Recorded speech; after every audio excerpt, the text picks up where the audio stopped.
بيلرس باي صاحب بروجي دايلا بليس اللي هو البازي على الفالوريزاسيون تاع الفكر بربري اللي هو موجود بكمية مهولة في قروان. عندنا تقريبا 400 طن طرناطة في قروان الكل.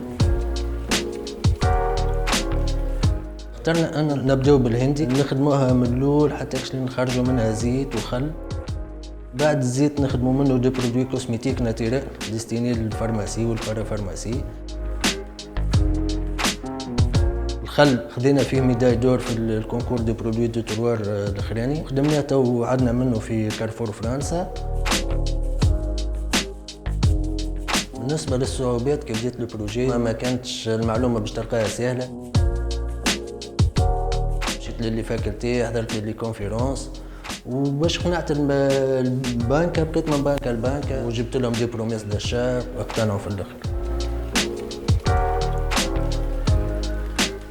بعدين تو نخدموا على بروجرام سيت فونت اونليني في فرنسا. البرودوي نتاعي انا مبدئيا، من بعد ان شاء الله نولوا نخدموا على حتى الحرفاء الاخرين.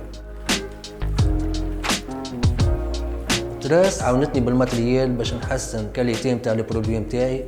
كبرنا في البرودكسيون باش ضمننا كاليتي خير وبرودكسيون اكبر. تو وليت نخدم حتى سوتروتونس دي مارك اخرين.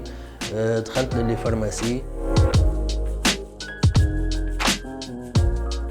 اهم حاجه باش واحد يحل بروجي لازم يضمن مارشي به، لازم يسعى ولازم يكون هو مقتنع بالفكره باش ينجم يوصل فكرته ويقنع بها العباد.